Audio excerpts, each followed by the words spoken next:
This video contains spoilers for the recent episodes of Ducktales. You have been warned. So my last one of these did better than any of my vids in a little while. A smart YouTuber who wasn't so depressed by the state of the world as to be rendered incapable of writing for over a week would have probably found a way to finagle a pair of videos out of the episodes we've gotten in the meantime, but better late than never, I guess.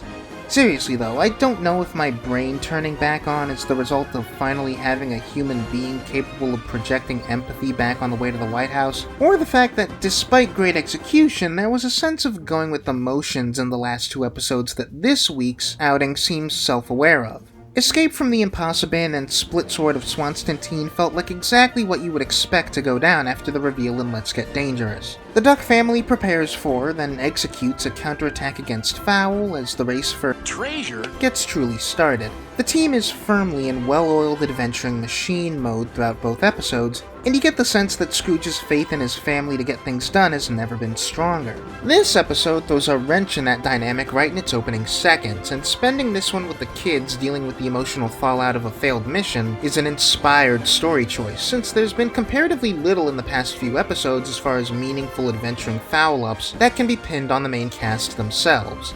And yes, that's foul-ups with a W. Feeling like a disposable disappointment to your family, or like you ever could be one, it's the kind of thing that can be debilitating even as an adult, but especially as a kid. Trust me, I know. I really feel for the kids watching them all struggle with that, though thankfully for them they have a mom/mom figure who's been in their position before. This is a better showcase for Della's character than we've gotten in a little while, as we return to the idea that she's really trying her best to be a good and supportive mom, despite her own lacking of consistent adult perspective and maturity. She's the only adult in McDuck Manor who would consider making one of her kids a literal god just to boost their self-esteem, without much thought to the long-term consequences, or how that's way too much to put on children whose egos are only going to take a bigger hit when they inevitably duck up. Scrooge, of course, doesn't help. I never really believed that he planned on replacing the kids with a new special ops team like they assumed, but that he's so clueless about their feelings does track given how tunnel vision has been one of his most constant character flaws. It's fitting that Della has to be the one to teach Scrooge just how much their expectations matter to the kids, as she had a similar conflict with Dewey being desperate to impress her a full season ago. In that way, Della actually gets to be more mature than Scrooge this episode, and I love the way this show can balance characters being consistent while switching up who has the right outlook.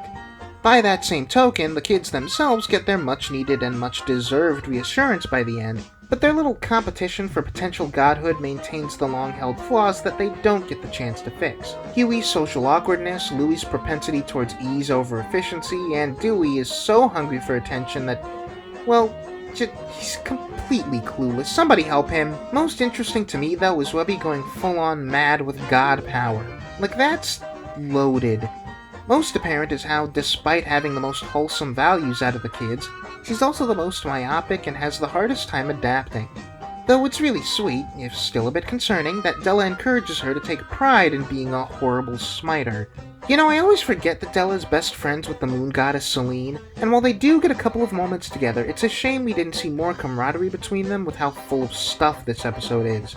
Meanwhile, in the B-plot, Daisy's back! Among the many impressive things this show has done is make the relationship between Daisy and Donald Duck genuinely heartwarming, engaging, and mutually healthy for the first time in 80 years. They genuinely provide emotional support and care for each other, which is so much better than just having them be the textbook henpecked boy and nagging girl tropes. Something as simple and straightforward as having Daisy freak the heck out when she thinks Donald has been killed by the Titan goes a long way. That said, they do still have some shared anger issues, even if they never turn their horrible tempers on each other, so that's fun. Having Storkules bunk in for their second ever date is a good way to test their relationship, and while having Donald's clingy, godly best friend play matchmaker rather than platonic jealousy is endearing, I suppose, I like Donald and Daisy together too much to be anything but annoyed at his antics, and thankful that not too much screen time is spent on them. It's a shame Della doesn't get to interact with Daisy. I'm hungry for more sibling shenanigans with her and Donald, and meeting their girlfriend is a great opportunity to explore that relationship. But hey, we got a smooch by the end, proving that if nothing else, Donald's inherited Scrooge's game with the ladies. It's always fun to see this show's take on Zeus. It's rarer than my grandma's steak that you see a G-rated take on the Greek god that's just as petty, selfish, and downright monstrous as they often appeared in mythology. Dude doesn't even manage to contribute to the plot beyond bringing in the Titan as a big dumb monster for everyone to fight.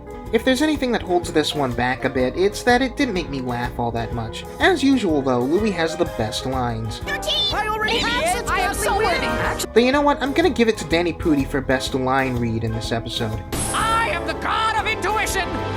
I don't know why, I just love that. Despite not being a laugh riot, New Gods on the Block is plenty engaging, and it slakes some thirst that I've had for this show for several months now. Let me know what you thought of the episode in the comments, like if you liked, sub to boost my ego, and I'll see you in the future.